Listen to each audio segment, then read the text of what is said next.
नमस्कार, स्वागत है आपका DW हिंदी की इस खास पेशकश में।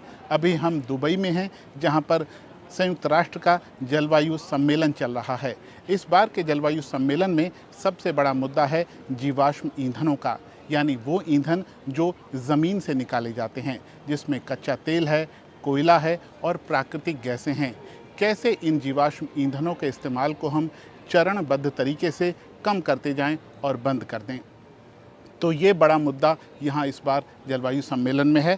हमने आपसे पूछा था कि आप इसके बारे में कितना जानते हैं और क्या कुछ ऐसा है जो आप जानना चाहते हैं। बहुत बहुत शुक्रिया, बहुत सारे लोगों ने कमेंट किया, बहुत सारे लोगों ने अपने सवाल भेजे। आज उन्हीं में से कुछ सवालों के हम जवाब देने की कोशिश करेंगे। ये बात सही है कि सारे सवालों को ले पाना, सारे कमेंट को ले पाना संभव नहीं है, लेकिन अपनी बातचीत को हम कुछ इस तरह रखेंगे कि एक बात समग्रता में आए। तो शुरुआत हम सबसे पहले करते हैं राहुल कुमार के कमेंट से। इनका कहना है कि अगर इस सम्मेलन को करने की बजाय इतने सारे लोग आते, पेड़ लगाते, तो इस सम्मेलन का मकसद पूरा हो जाता। बिल्कुल, लेकिन राहुल जी, मैं ये कहूँगा कि आपने जो बात लिखी है वो पेड़ लगाने के बारे में लिखी है, और ये एक तरह से अगर आप आसान शब्दों में कहें तो आपने उपचार की बात लिखी है। बीमार आदमी हो जाता है तो उसका जो इलाज किया जाना चाहिए, उनमें से एक इसी तरह पर्यावरण के लिए है, पेड़ लगाए जाएं। लेकिन हमें इसकी बीमारी की जड़ की तरफ जाना होगा। जलवायु संकट आज क्यों फैल रहा है, क्यों गंभीर होता जा रहा है?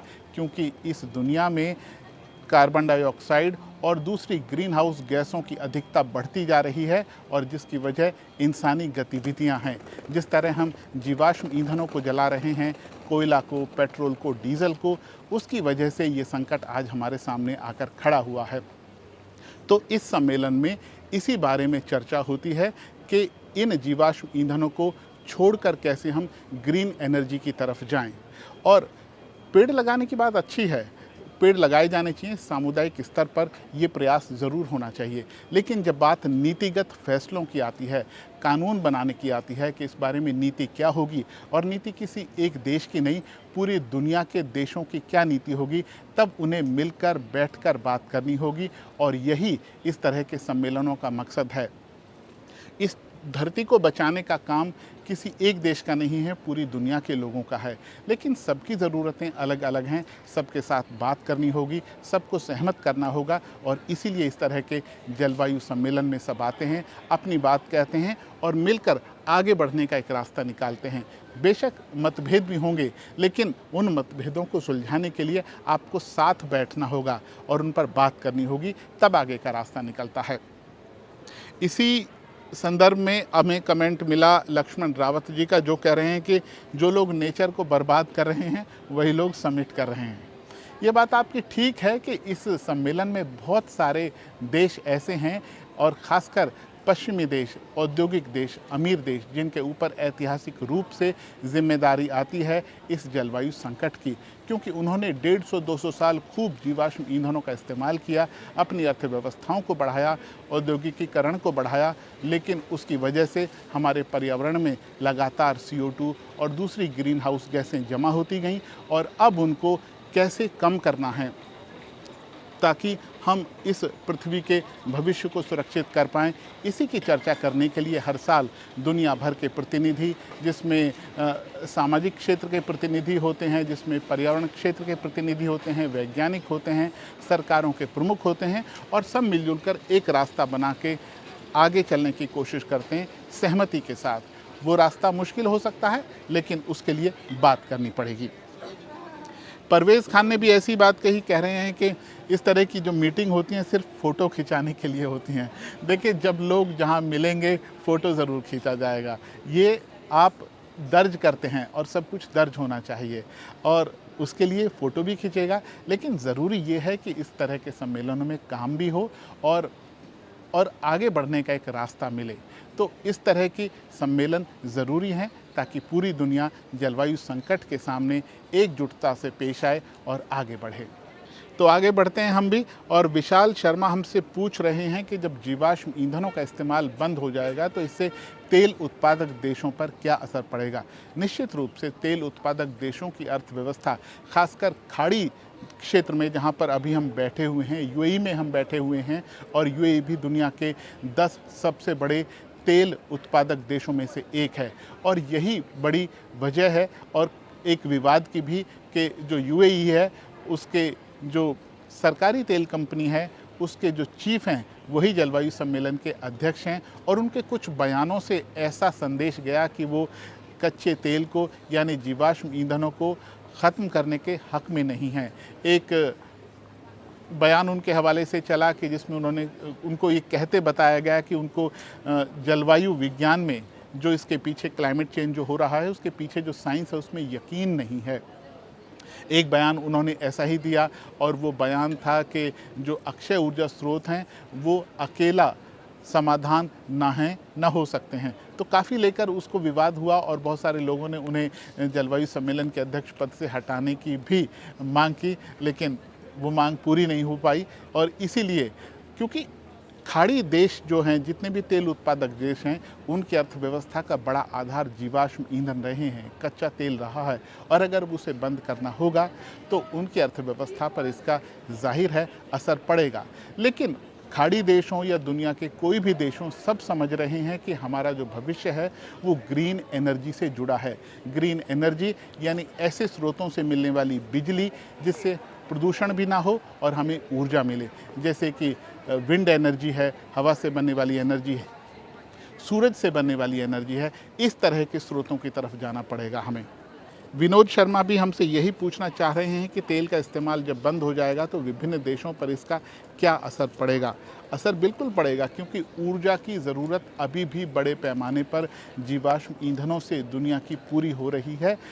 अक्षय ऊर्जा स्रोतों की तरफ हम जा रहे हैं, लेकिन अभी भी हम इस स्थिति में नहीं पहुंचे हैं कि एकदम जीवाश्म ईंधनों का इस्तेमाल बंद कर दें और पूरी तरह सारी एनर्जी अक्षय ऊर्जा स्रोतों से लें। रास्ता उधर ही जाता है, लेकिन धीरे धीरे सहमति बनाकर और टेक्नोलॉजी को विकसित करके हमें उस तरफ जाना पड़ेगा। निश्चित तौर पर इसका असर सब पर होगा, और सबको साथ लेकर चलना होगा, और सबको जो ग्रीन एनर्जी की टेक्नोलॉजी है सब तक वो सुलभ हो, तभी इस पूरी दुनिया के सामने जो संकट है इससे हम निपटने के बारे में सोच सकते हैं। अब बात करते हैं सूरज सिंह की। सूरज सिंह लिखते हैं कि जितने आधुनिक हम होते जा रहे हैं उतनी ही जलवायु के साथ छेड़छाड़ बढ़ती जा रही है। बिल्कुल सही बात है सूरज जी, जितने आधुनिक होते जा रहे हैं, आधुनिक होते हैं हम नई नई सुविधाओं से, नई नई चीज़ों से, और सबके लिए हमें कार्बन उत्सर्जन होता है। कितने सारे गैजेट हम बनाते हैं, कितनी सारी ट्रेनें चलाते हैं, विमान चलाते हैं, यातायात है, शहर बसाते हैं, इतने सारे लोग हैं, उनके लिए खाने का इंतज़ाम करना है, उनके लिए कपड़ों का इंतज़ाम करना है, घरों का इंतज़ाम करना है, और इस सब में कार्बन का उत्सर्जन होता है किसी न किसी तरह। सब में, हर काम के लिए इस धरती पर जो काम इंसान करते हैं उस सब में कहीं ना कहीं ऊर्जा इस्तेमाल होती है, और उस ऊर्जा को पूरा करने के लिए हम अभी तक मोटे तौर पर जीवाश्म ईंधनों को जलाकर ऊर्जा पा रहे हैं, और उसकी वजह से पृथ्वी पर असर होता है, और इसीलिए हमारी आधुनिकता के साथ साथ जलवायु का संकट बढ़ता चला जाता है। इसीलिए अब हमें आधुनिक बनने की ज़रूरत है अपने ऊर्जा स्रोतों के मामले में, यानी हम जो एनर्जी पाएँ ऐसे ग्रीन सोर्स से पाएँ, ऐसे हरित स्रोतों से एनर्जी पाएँ जिससे जलवायु पर प्रतिकूल असर ना पड़े। इसके बाद हम कमेंट लेते हैं प्रभाकर विश्वकर्मा का।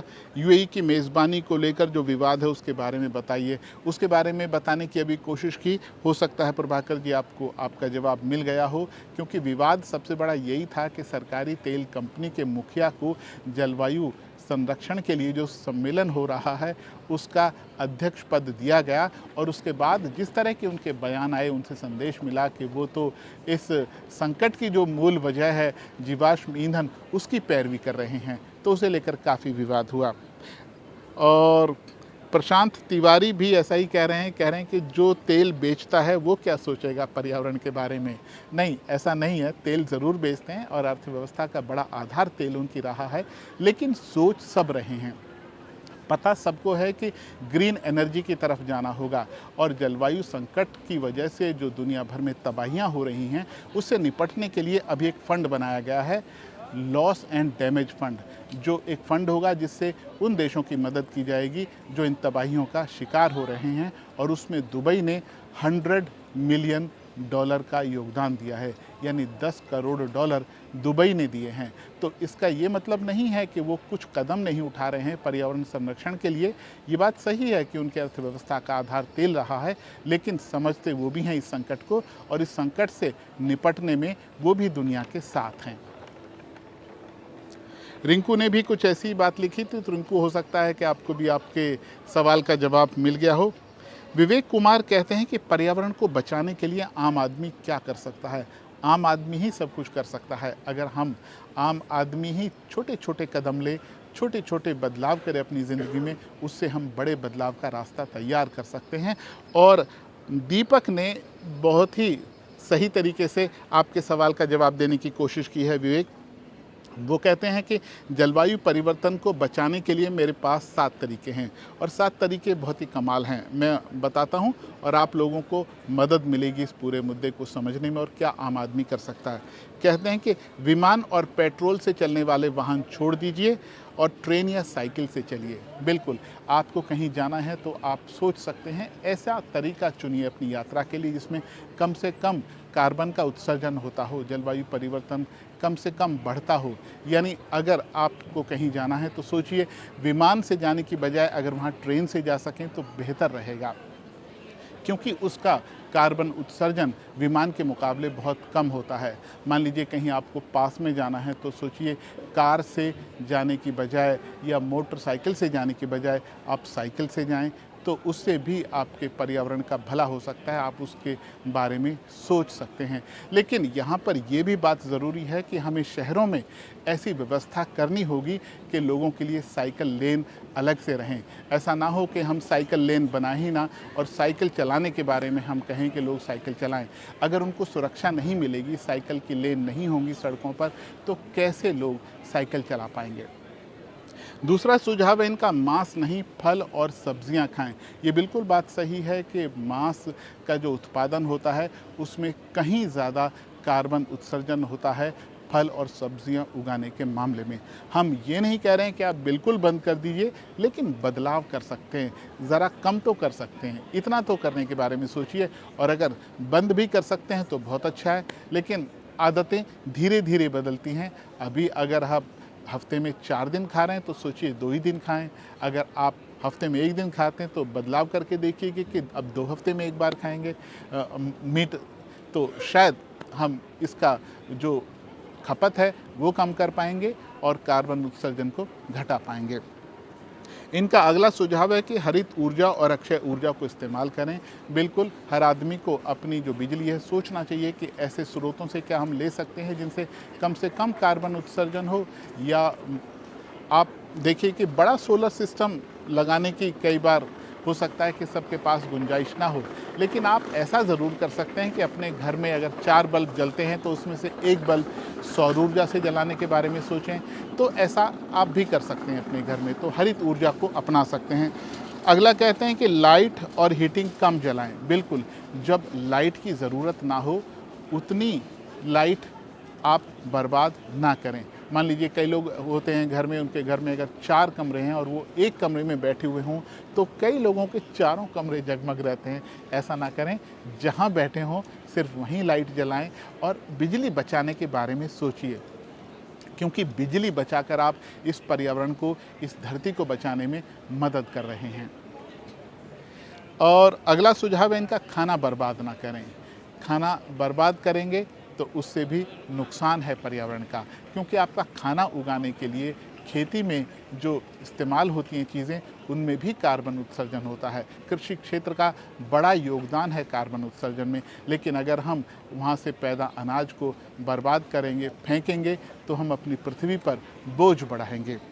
अगला इनका सुझाव है कि पेड़ लगाएं। हाँ, ये सबसे ज़रूरी काम है कि पेड़ लगाकर हम अपनी इस धरती को हरा भरा बना सकते हैं। और पेड़ कार्बन डाइऑक्साइड को सोखते हैं और हमें ऑक्सीजन देते हैं, जिसकी वजह से हम सांस लेते हैं।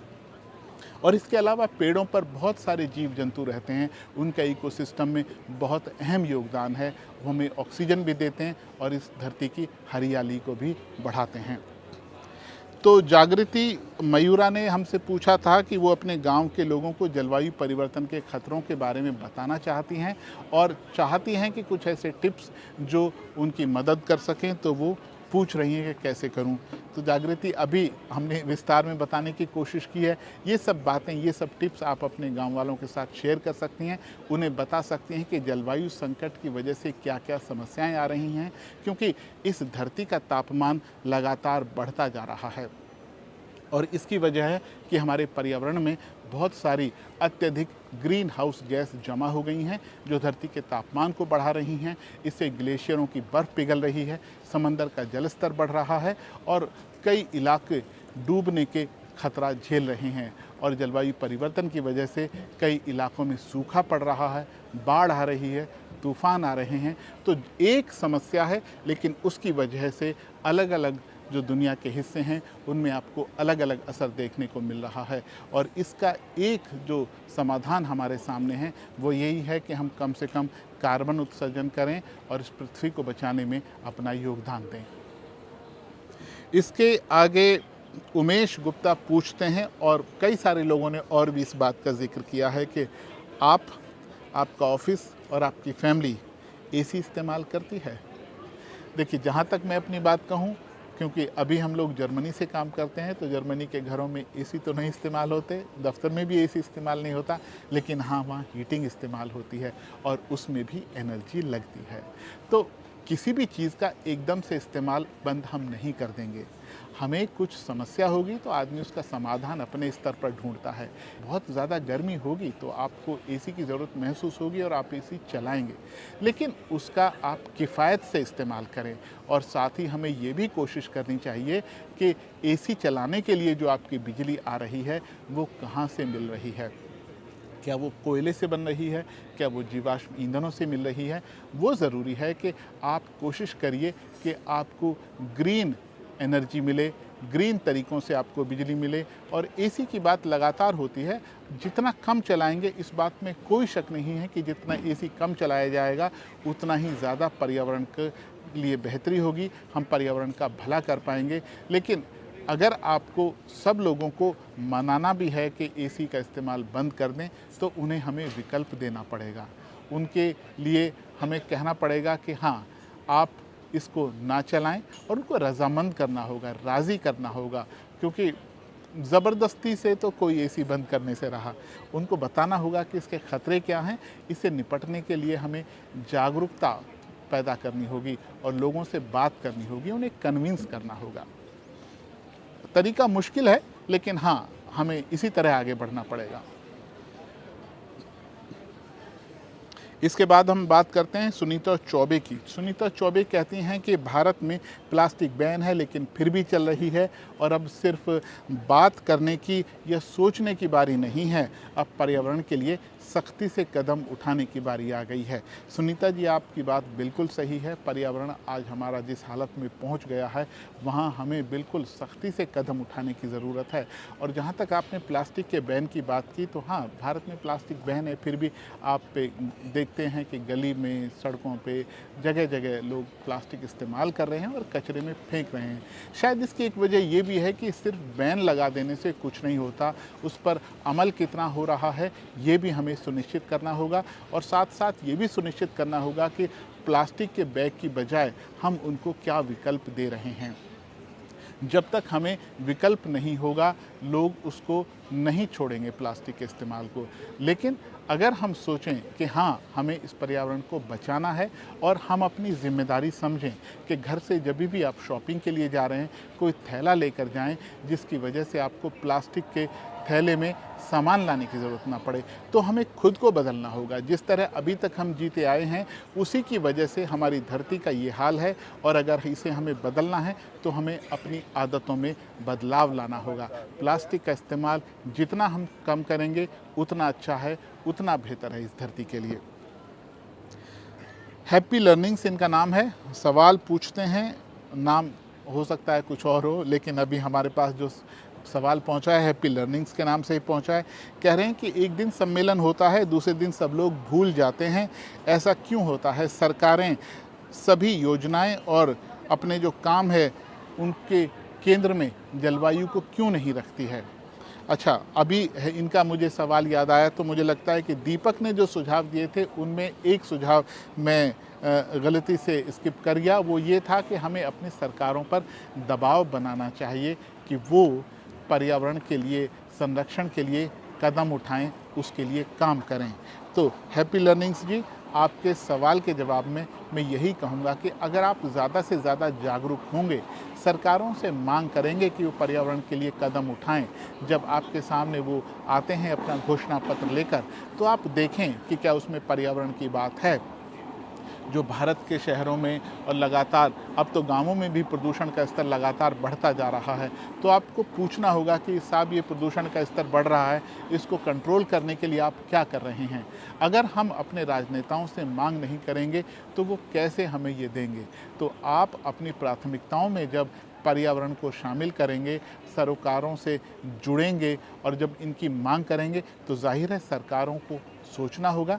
सरकारें सोच रही हैं, लेकिन अगर लोग ज़्यादा से ज़्यादा जागरूक होंगे तो वो कदम और तेज़ी से उठाए जा सकेंगे, क्योंकि उनको पता है कि अगर लोग इनकी बात पूछेंगे, बार बार उनसे सवाल करेंगे, तो उनकी जिम्मेदारी होगी कि पर्यावरण के लिए कदम उठाए जाएं और तेज़ी से कदम उठाए जाएं।